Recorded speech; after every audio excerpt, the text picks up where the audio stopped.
Hey, what's up, guys? This is Benny Ricciardi with rotocurve.com, and I'm here with our DraftKings NBA video for Tuesday, January 26th. There are three guys that we have on our top choices tonight that are going to be on all our rosters, whether it's cash games or GPPs. So let's call up the slideshow and talk about who we think are three of the must-roster guys for tonight, Tuesday, January 26th for DraftKings NBA DFS.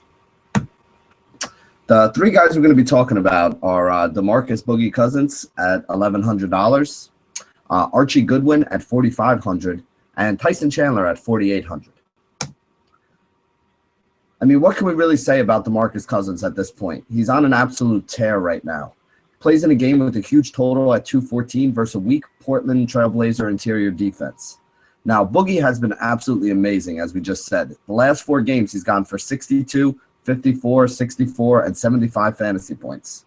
He's averaging 41 points, actual real-life points, 14 rebounds, 3 assists, and 3 defensive stats over those last 4 games to get him up to those numbers, where he's averaging about 64 fantasy points per contest. He's probably also one of the guys that you kind of have to roster today because power forward is a pretty weak position. I don't see another way to get there by going with the cheap option and then paying up and spending for other places. You know, on a slate like this, if Cousins goes out there and puts up 60 to 70 fantasy points, you know, if you don't have him on your roster, I really don't see another way how you can get all the way up to the top. Some of the other top options today aren't in anywhere near as good a matchup or have anywhere near as good, an upside or even as safe a floor.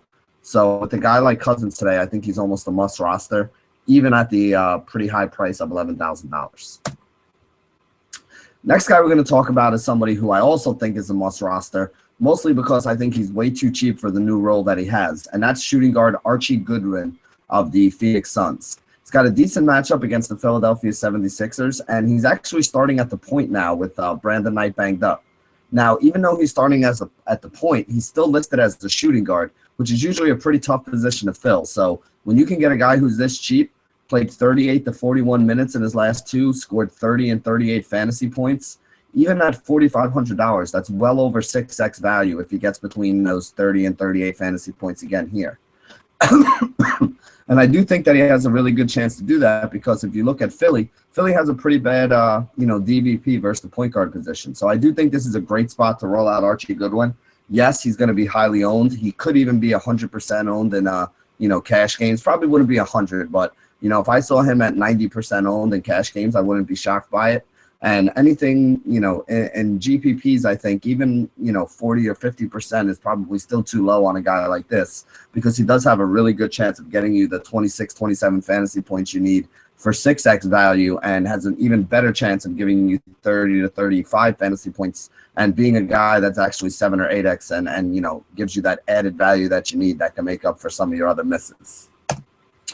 The last guy I want to talk about here is Tyson Chandler. Now, we have a ton of center options today that are kind of cheap that I think a lot of people are going to be looking at. But the more I dug into the numbers, the more I looked at them, I think Chandler is probably my favorite.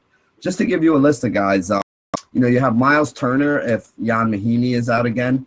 He doesn't start, I realize that, but he is playing the bulk of the minutes at the power forward center spot for the Pacers. His price is up to $4,800 as well. But again, like I said, I think I like Chandler a little bit better than him. You also have Willie Cauley-Stein, who's also at $4,800.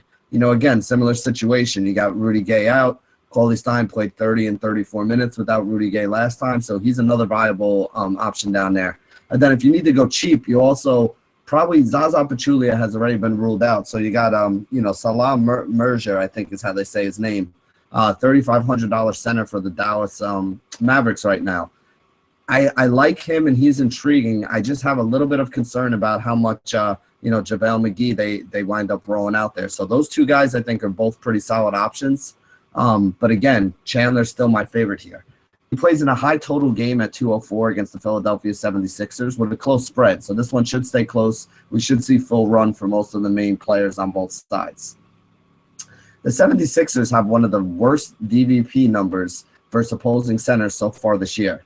And there's a reason for that we've talked about before. Jahlil Okafor, for all the offensive talent that he has, he's not a great rebounder, and he's also a little undersized for a guy that's playing center. Chandler's a true 7-footer, maybe even bigger than that. Okafor is like a 6'9", 6'10" power forward who's been playing out of position. Therefore, he's been getting a lot of his shots blocked this year by some of these bigger centers because he also doesn't get off the ground very well. It's not like he's a high-flying kind of guy down there. He does have some good post moves. Okafor will wind up with some points, but if he doesn't rebound all that well and he gets a lot of his shots blocked, that's going to be a lot of points for a guy like Chandler who's going to be guarding him. Now, two things that Chandler does do. He rebounds very well. I mean, he put up, I think, 27 rebounds in the last game, 20 rebounds the game before. So this is a guy that can easily put up the double-digit rebounds for you. He actually struggles with his double-doubles when it comes to points. That's where he misses it more often than he does his rebounds when he does get the time on the floor. He's also a guy that's long and good on the defensive end. I think he was a former defensive player of the year as well. So he is somebody that can block some shots and gives you some good upside there. Now, they do have some guys that have gotten healthy in Phoenix. It looks like Mirza Teletovic is going to be playing. It also looks like Markieff Morris is going to be in. So I don't think we see 40 minutes again or 38 minutes like we have been seeing out of Chandler. But I do still think he gets over 30 minutes. And without playing 40 minutes, he might not get us back up to the 40 to 60 fantasy points we've seen him get recently. But I do still think he can get us to 30. And at his price of 4,800, if he gets us over 29, he's getting us over 6x. So if he can get us back to 30 or more, he's going to be another one of those guys that can add value to our roster. And again, normally we don't like to roster a lot of guys from Phoenix, but it is a great matchup for them against the Philadelphia 76ers. So I do think it's a viable option to look at here today. So that pretty much sums it up for the guys who are going to be making a lot of my rosters today. I'm going to be starting with those guys in cash and GPPs and then trying to fill out the rest of it around them. I like guys like Damian Lillard. I like guys like Chandler Parsons. I do think it's a 2-center night. I'm probably going to try to figure out which other one of those cheap centers I like and roll him in there as well. And then, from there, you only really have one or two other positions that you got to fill out.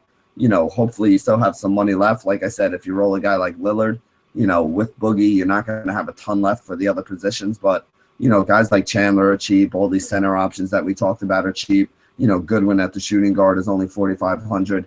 I think you may have to go off the board. If you're going with, Goodwin, Cousins, you may have to go off the board in the center spots.